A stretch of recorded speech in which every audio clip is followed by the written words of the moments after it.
السلام علیکم سامعین، قومی نشریاتی رابطے کے پروگرام صاحبان کے ساتھ میں ہوں اس پروگرام کی میزبان اور پروگرام کی پروڈیوسر آمنہ شیخ۔ جی سامعین، امید ہے کہ آپ لوگ سب خیریت سے ہوں گے اور میری یہی دعا ہے کہ آپ لوگ جہاں رہیں خوش رہیں، آباد رہیں، ہنستے مسکراتے رہیں، آمین۔ قومی نشریاتی رابطے کا پروگرام صاحبان آپ کے لیے پیش کیا جا رہا ہے کراچی اسٹیشن سے۔ جی سامعین، جیسا کہ آپ کو پتا ہے کہ پروگرام صاحبان بزرگ شہریوں کے لیے پیش کیا جاتا ہے اور اس پروگرام میں مختلف سلسلے پیش کیے جاتے ہیں۔ تو آئیے پروگرام کا باقاعدہ آغاز کرتے ہیں، اپنے پہلے سلسلے کی جانب بڑھتے ہیں جس کا نام ہے رواں دواں ہے زندگی۔ تو آئیے سلسلہ سنتے ہیں رواں دواں۔ اس سلسلے میں ہم آپ کی ملاقات کرواتے ہیں ان معمر افراد سے جنہوں نے اپنی زندگی کے کافی دہائیاں دیکھ لی ہیں اور انہوں نے اپنی زندگی سے بہت کچھ سیکھا ہے اور مزید ہمیں کیا سکھائیں گے، اس حوالے سے ہم بات کریں گے۔ آج جو ہمارے ساتھ گیسٹ موجود ہیں وہ ہیں ڈاکٹر عبدالقادر اورکزئی، جو کہ سول سرونٹ ہیں۔ انہوں نے نہ صرف MBBS کیا ہے، CS کیا ہے اور اس کے علاوہ لا بھی کیا ہے۔ یہ ان کا بہت ایک وسیع تجربہ ہے۔ آج ہم ان کے تجربے سے بہت کچھ سیکھیں گے۔ السلام علیکم سر۔ وعلیکم السلام۔ جی ڈاکٹر عبدالقادر اورکزئی صاحب، ہم بات کریں گے آپ کی زندگی کے حوالے سے، آپ نے زندگی میں کیا کیا کیا۔ میں چاہوں گی کہ تھوڑا سا آپ اپنا تعارف خود بھی ہمارے سامعین کو کروا دیں۔ بہت شکریہ۔ ڈاکٹر عبدالقادر اورکزئی میرا نام ہے اور MBBS میں نے کیا۔ MBBS کے بعد پھر میں نے سوچا کیا، پہلے سے ہی میرا موڈ تھا CSS کرنے کا، پھر میں نے CSS کر لیا۔ CSS کرنے کے بعد پھر میں نے ریئلائز کیا کہ اب میں کیا کروں۔ تو پھر دو آپشن تھے میرے پاس کہ میں میڈیکل کو جاری رکھتا، جو کہ پاسبل نہیں تھا، پھر مجھے CSS کی نوکری چھوڑنی پڑ جاتی۔ تو پھر مجھے ایک آفس میں میری ٹرانسفر ہوئی، وہاں سے مجھے ریئلائز ہوا کہ نہیں، مجھے لا میں ایکسل کرنا چاہیے۔ تو پھر میں نے لا کیا اور لا کے بعد پھر میں نے انٹلیکچوئل پراپرٹی لا میں پوسٹ گریجویشن کی ہے اور 2-3-4 ممالک سے میں نے پھر پوسٹ گریجویشن کے علاوہ چھوٹے موٹے کورسز بھی کیے۔ میں آپ سے ایک سوال کرنا چاہوں گی، آپ کی نظر میں زندگی کیا ہے؟ دیکھیے، یہ جو آپ نے سوال کیا، انٹرسٹنگلی میں رات کو ہی اس کے بارے میں پڑھ رہا تھا۔ ہر بندے کا زندگی کے بارے میں مختلف کانسیپٹ ہے، پھر آپ کے کلچر، آپ کے ریلیجن، آپ کی پرورش، آپ کا انوائرمنٹ، یہ ساری چیزیں ڈٹرمن کرتی ہیں کہ زندگی کیا چیز ہے، یا زندگی کے عام الفاظ میں ہم کہتے ہیں زندگی کے معنی کیا ہیں۔ میں ذاتی طور پہ سمجھتا ہوں کہ دیکھیے، زندگی ایک فیز ہے، ایک سٹیج ہے جس کے اندر کے سب جتنے بھی جاندار ہیں وہ اس فیز میں سے گزرتے ہیں، اور میں سمجھتا ہوں کہ ایک سب سے اچھا انسان بحیثیت انسان، کیونکہ ہم باقی جو جاندار ہیں یا جانور ہیں ان سے ہم ایک چیز میں ہمیں امتیاز حاصل ہے، اور وہ یہ ہے کہ اللہ تعالیٰ نے ہمیں سوجھ بوجھ دی ہے۔ ہم اپنے پاسٹ کو بھی یاد کر سکتے ہیں اور اپنے مستقبل کے بارے میں بھی سوچ سکتے ہیں۔ یہ جو صلاحیت ہے، جہاں تک مجھے پتہ ہے، شاید باقی کسی جانور میں نہیں ہے کہ وہ مستقبل کے بارے میں بھی سوچ سکے یا پاسٹ کے بارے میں بھی اس کو یاد ہو۔ جہاں تک مجھے تھوڑا بہت پڑھا ہے، آج تک کسی اور جانور کو شاید اس چیز کے بارے میں مطلب نہیں پتہ چل سکتا۔ تو میں سمجھتا ہوں کہ بحیثیت انسان ہماری زندگی کا مقصد یا معنی یہ ہونے چاہیے کہ میں تو خوش رہوں ہی رہوں، لیکن میری وجہ سے جتنے بھی ایسوسیٹڈ میرے لوگ ہیں، میرے کولیگز ہیں، میرے فرینڈز ہیں، میری فیملی ہے، میرا ملک ہے، وہ لوگ بھی میری وجہ سے ان کو بھی سکون ملے، راحت ملے، خوشی ملے۔ تو I think this is the essence of life. صحیح۔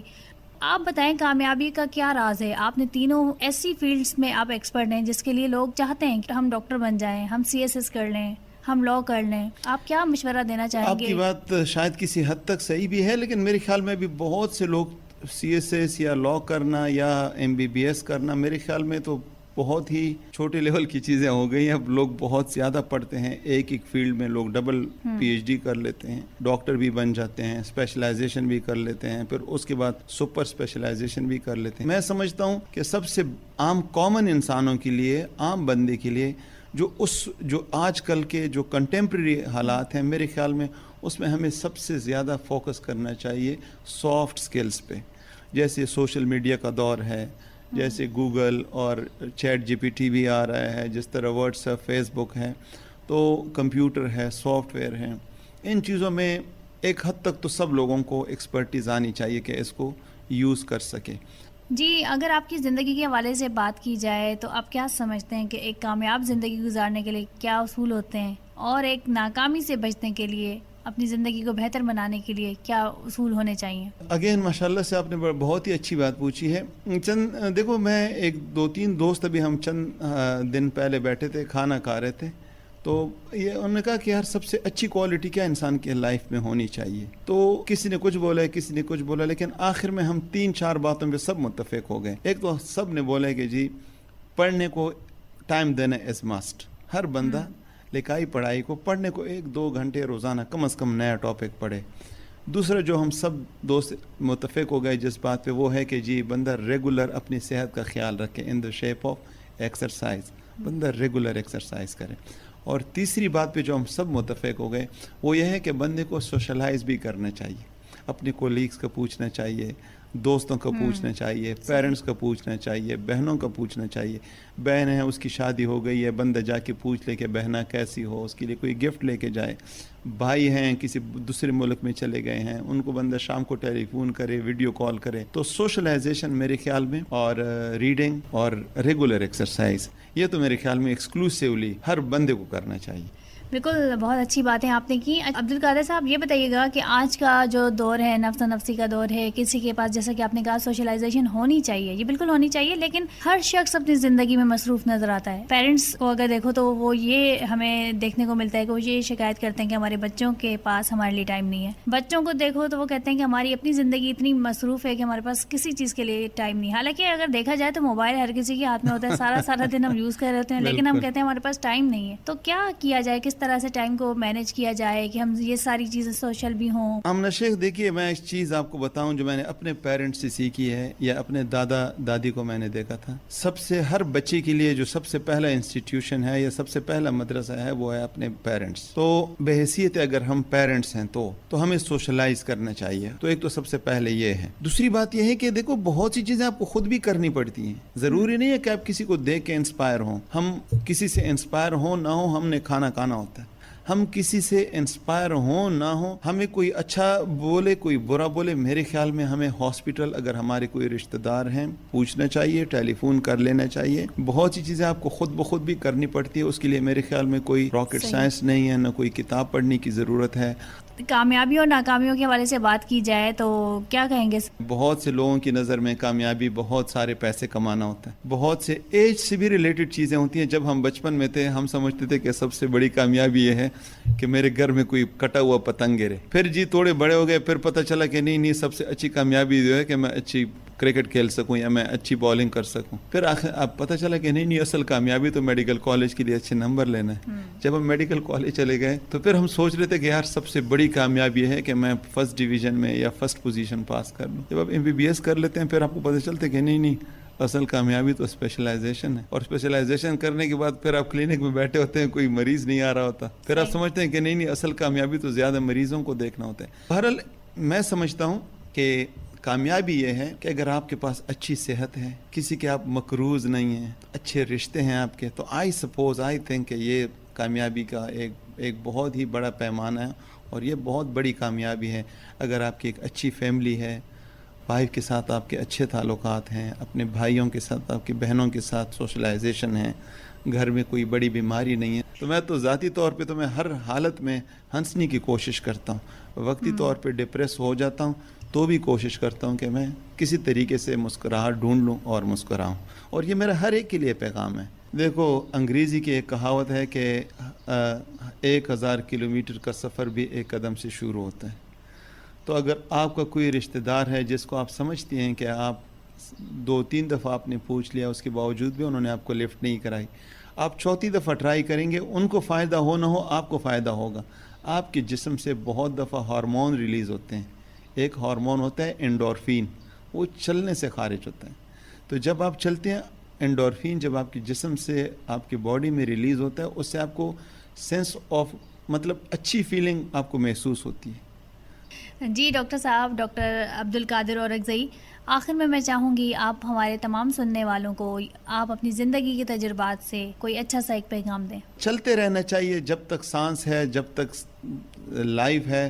بندے کو مایوس نہیں ہونا چاہیے. جہاں پہ برے دن ہوتے ہیں وہاں پہ اچھے دن بھی آ جاتے ہیں, بہت اچھے دن آ جاتے ہیں. حضرت علی رضی اللہ عنہ کا قول ہے اس کا مفہوم یہ ہے کہ 2 دن کی زندگی ہے، ایک دن مایوسی کی یا غمی کا دن ہوتا ہے اور دوسرا دن خوشی کا. جب آپ مایوس ہوں، جب آپ غم میں ہوں تو آپ مایوس نہ ہوں، اور جب آپ خوش ہوں تو آپ غرور نہ کریں، تکبر میں نہ آئیں. باقی ہے کہ اچھے برے دن یہ ایک سفر ہے جس میں ہم سب نے جانا ہے. تو میں سمجھتا ہوں کہ سب لوگوں کے لیے میرا یہ پیغام ہے کہ اگر آپ کو ایک لمحہ بھی ملتا ہے نا، اس کو کوشش کیجئے گا میکسیمم یوٹیلائز کرنے کی اور میکسیمم خوش رہنے کی. ایک لمحہ بھی آپ کو ملتا ہے تو اس کو اپنے لیے جئیں اور میکسیمم اس کو یوٹیلائز کریں. اچھے کاموں میں آپ خود کو مصروف رکھیں اور خوش رہیں، خوشی سے اپنی زندگی گزاریں.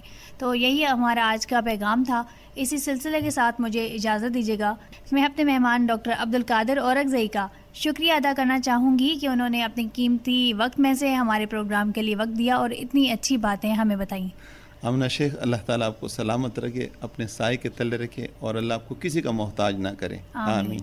آپ نے سنا رواں دواں ہے زندگی. یقیناً آج کے سلسلے سے آپ نے بہت کچھ سیکھا ہوگا. تو بڑھتے ہیں اپنے اگلے سلسلے کی جانب. جی تو ہمارا اگلا سلسلہ ہے ریڈیو کلینک. تو آئیے آپ کو سنواتے ہیں سلسلہ. کو پتہ ہے کہ ہم اس سلسلے میں مختلف امراض کے ماہرین کو دعوت دیتے ہیں، ان سے بات کرتے ہیں اور ان سے سینئر سٹیزنز کے جو مسائل ہیں ان سے اویئرنیس لیتے ہیں کہ کیا کیا مسائل ہو سکتے ہیں اور ان کا کیا علاج ہو سکتا ہے. تو آج ہمارے اسٹوڈیو میں ہمارے ساتھ موجود ہیں ماہر امراض سماعت شاہد اختر راجپوت صاحب. السلام علیکم. وعلیکم السلام. آپ کا بہت شکریہ کہ آپ نے دعوت دی. آپ کا بھی بہت شکریہ کہ آپ نے ہمارے پروگرام کے لیے وقت نکالا. شاہد صاحب، آپ کو کہا جاتا ہے ماہر امراض سماعت. اب جیسا کہ ہمارے پروگرام کا نام ہے سائبان اور یہ بزرگ شہریوں کے لیے پیش کیا جاتا ہے، تو آپ کیا سمجھتے ہیں کہ سماعت کے کیا کیا مسائل ہوتے ہیں؟ کس عمر سے سماعت کے مسائل شروع ہو جاتے ہیں؟ دیکھیے، بزرگی ویسے تو بہت عزت اور احترام کی بات ہے، لیکن بزرگ ہوتے ہی مسائل شروع ہو جاتے ہیں صحت کے. جی. اس میں سے تقریباً 95% جو بزرگ ہوتے ہیں سینئر سٹیزن، ان کو سماعت کے مسائل ہوتے ہیں. جو ہمارے سینئر سٹیزن 60 سال سے زیادہ عمر کے ہوتے ہیں، اب ان کو مختلف لیول کے مسائل ہوتے ہیں. اور جیسا کہ آپ کا سوال تھا کہ کس عمر سے شروع ہوتے ہیں، تو سماعت کے مسائل عام طور پہ 45 سال کی عمر سے شروع ہو جاتے ہیں. پاکستان میں یہ ریشو 80% افراد جن کی عمر 45 سال سے زیادہ ہوتی ہے وہ کسی نہ کسی لیول پہ کم سن رہے ہوتے ہیں. مائلڈ لیول، ماڈریٹ لیول یا سیویئر لیول یا پھر پرفاؤنڈ لیول. لیکن جو سینئر سٹیزن ہوتے ہیں ان میں 95% ہیئرنگ لاس آ رہا ہوتا ہے، اور اس میں بھی ریشو یہی ہے کہ کوئی مائلڈ ہوتے ہیں تو کوئی ماڈریٹ ہوتے ہیں، کوئی سیویئر ہوتے ہیں اور کوئی پرفاؤنڈ ہوتے ہیں. اب ہمیں چاہیے یہ کہ ہم 45 کے بعد ہر سال باقاعدگی سے اپنی سماعت کا ٹیسٹ کروائیں، اپنے بزرگوں کی سماعت کا ٹیسٹ کروائیں. اگر ہم باقاعدگی سے سماعت کا ٹیسٹ کروائیں گے تو ہمیں پتہ لگ جائے گا کہ ہمیں کتنا لاس ہو رہا ہے یا نہیں ہو رہا. آپ کے پروگرام کی توسط سے ایک بات اور بتاتا چلوں کہ بدقسمتی کی بات یہ ہے کہ ہمارے جتنے لسنر ہیں جو ہمیں سن رہے ہیں، یہ ان کی زندگی کے تجربات ہوں گے کہ جب وہ اپنے والدین سے کہتے ہیں کہ ابو آپ کم سن رہے ہیں، آپ کا ٹیسٹ کرواؤں، تو کہتے ہیں نہیں بیٹا میرے کان ٹھیک ہیں. لیکن وہ کسی بھی طرح سماعت کا ٹیسٹ کروانے کو تیار نہیں ہوتے.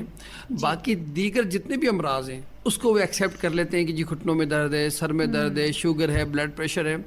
لیکن بدقسمتی کی بات یہ ہے کہ وہ سماعت کو کم سننے کو ایکسیپٹ نہیں کرتے کہ وہ کم سن رہے ہیں. بالکل صحیح کہا آپ نے. یہ بتائیے گا کہ جیسے کہ آپ نے بتایا کہ 45 کی ایج کے بعد یہ مسائل ہوتے ہیں، کیا اس کا تعلق ایج سے ہے یا اس کی کوئی اور وجوہات ہو سکتی ہیں؟ گڈ، آپ نے بہت اچھا سوال کیا. دیکھیے، کم سننے کا تعلق ایج سے بھی ہے، ہمارے انوائرمنٹ سے بھی. ہمارے انوائرمنٹ میں اتنا شور ہے، اور اس کے علاوہ غیر ضروری کان کو صاف کرنا.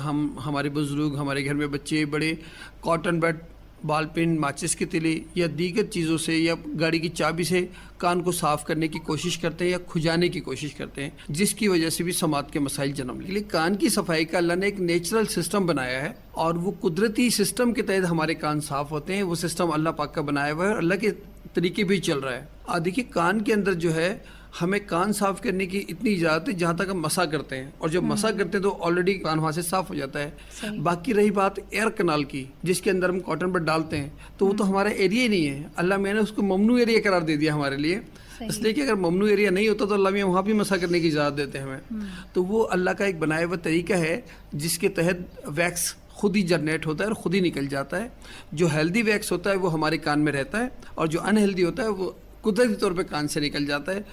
اچھا شاہد صاحب یہ فرمائیے گا کہ ہیئرنگ لاس کی کیا وجوہات ہو سکتی ہیں؟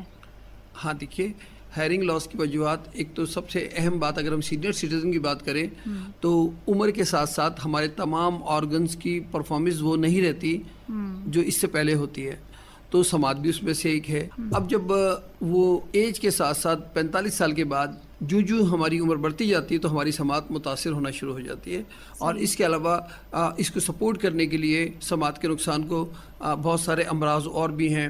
اگر کوئی ڈائلیسس پہ ہے تو اس ڈائلیسس کی وجہ سے اس کو ہیئرنگ لاس ہو سکتا ہے، کوئی بلڈ پریشر کا پیشنٹ ہے، کوئی ہارٹ پیشنٹ ہے، تو بہت ساری ایسی دوائیں ہیں جو ہماری سماعت کو متاثر کرتی ہیں۔ صحیح۔ اچھا شاہد صاحب یہ بتائیے گا کہ جیسے اگر سینئر سٹیزنس ہیں، اگر وہ کم عمری سے اپنی ورزش کریں اور تو دیگر امراض جو ہیں ان سے کافی حد تک وہ بچ سکتے ہیں، احتیاط کریں، ورزش کریں، اس چیز سے بچنے کے لیے کیا کرنا چاہیے کہ ہماری سماعت عمر کے آخری حد تک صحیح رہے؟ اگین اچھا سوال۔ دیکھیے میں یہ سمجھتا ہوں کہ جس طرح ہم ایکسرسائز کرتے ہیں اس طرح کان کی بھی ایکسرسائز ہوتی ہیں۔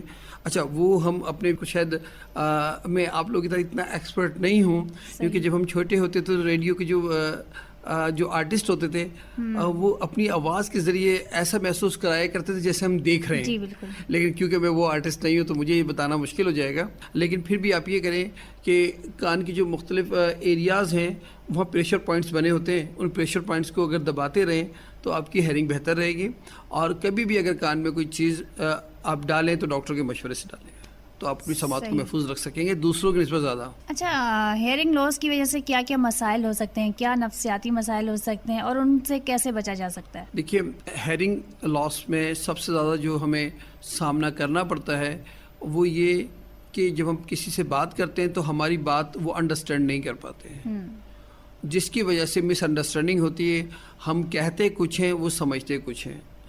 اس کو ہم کنٹینیو کرتے ہیں، لیکن یہ بات جیسا کہ آپ نے کہی کہ وہ سمجھ نہیں پاتے، تو یہ اس کے سمٹمز بھی ساتھ ساتھ آپ ہمیں بتائیے گا کہ کیسے پتہ چلے گا کہ واقعی آپ کے مسئلہ سماعت کا کوئی مسئلہ ہے یا ذہنی کوئی مسئلہ ہے؟ اچھا دیکھیے جب ہم کسی سے بات کرتے ہیں تو اگر ذہنی مسائل ہوتے ہیں کسی کے ساتھ تو وہ ہم الگ سے پہچان لیں گے کہ یہ ذہنی مسائل ہیں، اور سماعت کے مسائل ہوں گے تو پیشنٹ ریپیٹ کروائے گا آپ سے۔ اگر وہ کم سن رہے ہوں گے تو آپ سے کہیں جی کیا کہا آپ نے، اس کا مطلب ہے کہ وہ سمجھ تو سکتے ہیں لیکن وہ آپ کی یہ بات نہیں سمجھ سکے، اور پھر جب آپ ریپیٹ کرتے ہیں تو وہ انڈرسٹینڈ کر جاتے ہیں، تو ایسے لوگ کم سن رہے ہوتے ہیں۔ اچھا کم سننے کے نفسیاتی مسائل جو ہیں، سب سے اہم بات یہ ہے کہ جو کم سننے والے صاحب ہوتے ہیں یا صاحبہ ہوتی ہیں وہ تقاریب میں جانا چھوڑ دیتی ہیں، وہ آئسولیشن میں چلے جاتے ہیں، وہ ڈپریشن میں چلے جاتے ہیں، اس لیے کہ جب کہیں جاتے ہیں تو وہ گفتگو میں شامل نہیں ہو پاتے کیونکہ وہ کم سن رہے ہیں۔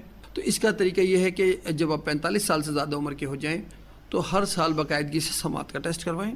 صحیح۔ نفسیاتی مسائل کا آپ ذکر کر رہے تھے کہ آپ نے ایک تو بتایا کہ وہ آئسولیٹ ہو جاتے ہیں، جانا چھوڑ دیتے ہیں، ملنا ملانا چھوڑ دیتے ہیں، اس کے علاوہ کیا مسائل؟ اس کے علاوہ دیکھیے بات یہ کہ کیونکہ وہ انہیں غلط فہمی بھی ہوتی ہے کہ سامنے والے جب وہ کم سن رہے ہوتے ہیں ان کو لگتا ہے کہ ان کے بارے میں بات کی جا رہی ہے، اور جب کسی کو بات سمجھ نہیں آتی اور لگتا ہے اس کے بارے میں بات کی جاتی ہے تو ہم تھوڑے سے اپنے اس حالات کی وجہ سے نیگیٹو ہو گئے، ہمیں لگتا ہے اگر ہمارے بارے میں بات کی جا رہی ہے تو کوئی اچھی بات نہیں کی جا رہی ہوگی، اور جب ہمیں لگتا ہے کہ اچھی بات نہیں کی جا رہی تو ڈیفینیٹلی ہم غصہ ہوتے ہیں اور پھر ناراضگیاں شروع ہوتی ہیں اور غلط فہمیاں شروع ہوتی ہیں۔ تو مس انڈرسٹینڈنگ سے ہی غلط فہمیاں شروع ہوتی ہیں کہ جی میرے بارے میں کوئی بات کی جا رہی ہے اور نیگیٹو کی جا رہی ہے، تو پھر یہاں سے بھی یہ نفسیاتی مسائل جنم لیتے ہیں۔ جی شاہد اختر راجپوت صاحب بہت اچھی باتیں جاری ہیں۔ ایک سوال آیا ہے ڈیوٹی روم سے، ہمارا پروگرام سنا جا رہا ہے، اور سوال یہ آیا کہ کیا کانوں کا تعلق باڈی بیلنس کے ساتھ بھی ہو سکتا ہے؟ ہاں بہت اچھا سوال کیا، بالکل جی اللہ میں نے کان کے اندر ایک آرگن ہے جسے ہم کوکلیا کہتے ہیں۔ کوکلیا جو ہے وہ ہمارے بیلنس کو کنٹرول کرتا ہے، اس کے اندر ایک فلوئڈ ہوتا ہے، وہ فلوئڈ اگر کسی وجہ سے کسی کیمیکل ایکشن کی وجہ سے بیلنس نہ ہو تو پھر جو ہے ہمیں بیلنس کی پرابلم ہو جاتی ہے، اور ہمیں چلنے میں، اٹھنے میں، بیٹھنے میں، لیٹنے میں بیلنس کی پرابلم ہو سکتی ہے۔ صحیح۔ اچھا شاہد اختر صاحب ایک اور سوال میرے ذہن میں آتا ہے کہ جو لوگ کم سنتے ہیں، کیا کم سننے کی وجہ سے ان کو اپنے تو نفسیاتی مسائل جیسے کہ آپ نے بتایا، دوسرے لوگوں پر اس کے کیا اثرات ہو سکتے ہیں؟ دیکھیے دوسرے لوگوں پہ یہ ہوتا ہے کہ ہمیں اپنے بزرگ سے لاؤڈ بولنا پڑتا ہے، اچھا لاؤڈ بولنا ہمارے معاشرے میں اچھا نہیں سمجھا جاتا. اچھا پھر یہ بھی دیکھا گیا ہے کہ کیونکہ اب ہماری لائف بہت بیزی ہوتی جا رہی ہے اور ہمارا فیملی سسٹم ڈسٹرب ہے, تو بہت ساری جگہوں پہ پیرنٹس شکایت کرتے ہیں ہمارے پاس آ کے کہ بھئی اب جب میں کم سننے لگا ہوں تو میرے بچے مجھ سے بات نہیں کرتے, مجھے اگنور کرتے ہیں کیونکہ زور سے بولنا پڑتا ہے. پھر دوسرا جو لوگ کم سن رہے ہوتے ہیں ان کے سب سے بڑے مسائل ہوتے ہیں, آپ ان سے کوئی راز و نیاز کی بات نہیں کر سکتے. اچھا ایک اور سوال میرے ذہن میں آ رہا ہے, اتنا اچھا ٹاپک چل رہا ہے ہمارا. آج کل ٹیکنالوجی کا دور ہے, ہر شخص کے ہاتھ میں موبائل ہے اور ہینڈز فری لگا کے ہم نے اکثر دیکھا ہے کہ سب لوگ موبائل پر مختلف چیزیں دیکھ رہے ہوتے ہیں. خاص کر کے اگر گانے کوئی سن رہا ہے تو کچھ لوگوں کی بہت زیادہ عادت ہوتی ہے سارا دن گانے وانے سنتے رہتے ہیں یا ہینڈز فری لگا کے موبائل کو یوز کرتے ہیں. تو کیا ان چیزوں سے بھی کانوں کی سماعت پر کوئی فرق پڑتا ہے؟ دیکھیے آپ بہت اچھے کوشچن کر رہی ہیں.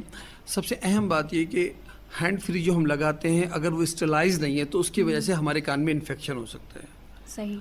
اچھا دوسری ہی بات کانوں کی, تو اللہ پاک نے کان ہماری باڈی میں اس طرح بنائے کہ ہم آنکھیں تو بند کر سکتے ہیں اگر نہ دیکھنا چاہیں, لیکن کان بند نہیں کر سکتے. ہمیں اس کے لیے ہاتھ رکھنا پڑے گا یا کوئی اور ایکشن کرنا پڑے گا. تو کان تو بنائے ہیں سننے کے لیے. اب کانوں پہ سننے کے نقصانات کب ہوتے ہیں؟ جب ہم لاؤڈ سنیں, جب ہم ڈسکمفرٹ فیل کریں, ہم کسی لاؤڈ اسپیکر کے ساتھ بیٹھ جائیں جیسا کہ ہمارے تقاریب میں ہوتا ہے, تو وہ تقریباً 120 ڈیسیبل تک ساؤنڈ جا رہا ہوتا ہے, تو وہ ہمارے کانوں کو ڈیمیج کرتا ہے.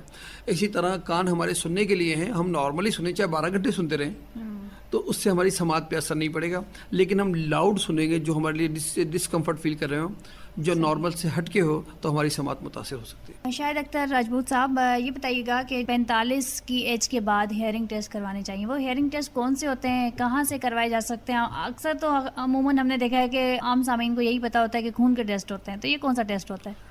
دیکھیے جی, یہ اس میں 2 ٹیسٹ ہوتے ہیں عام طور پہ. ایک تو پیور ٹیون آڈیومیٹری, مطلب جسے ہم PTA کہتے ہیں. PTA کا ٹیسٹ یہ کسی بھی آڈیولوجسٹ کے پاس سے کروا سکتے ہیں, اور مختلف ہاسپٹل میں بھی آڈیولوجسٹ ہوتے ہیں. اس کے علاوہ دوسرا ٹیسٹ ہوتا ہے جو پردے کا ٹیسٹ کہلاتا ہے, کہ پردے کی خرابی کو جانچنے کے لیے, اسے ٹیمپینومیٹری یا امپیڈنس کہلاتے ہیں. تو یہ 2 ٹیسٹ لازمی ہیں جو ہمیں کرواتے رہنا چاہیے وقتاً فوقتاً, جس سے ہمیں اندازہ ہو جائے گا کہ ہماری سماعت اس میں ڈیوائس ہی لگے گی. اور بہت سارے ایسے امراض بھی ہوتے ہیں جو علاج سے ٹھیک ہو جاتے ہیں, ڈیوائس کی ضرورت نہیں پڑتی ہے, لیکن وہ سارا کچھ ہمیں تبھی پتہ لگے گا جب ہم ٹیسٹ کروائیں گے. جاتے جاتے پروگرام کا ٹائم ختم ہو رہا ہے, آخر میں کیا میسج دینا چاہیں گے, نہ صرف سینئر سٹیزنس کو بلکہ جو ہمارا پروگرام سن رہا ہے, کہ وہ اپنے کانوں کی حفاظت کیسے کریں, سماعت کی حفاظت کیسے کریں, اور اوور آل اپنی حفاظت کیسے کریں؟ کیا میسج ہوگا آپ؟ ہمارے جو لسنر ہمارے پروگرام سن رہے ہیں وہ صرف اپنے طور پہ اتنا کام کر لیں کہ ان کی وجہ سے انوائرمنٹ میں شور نہ ہو.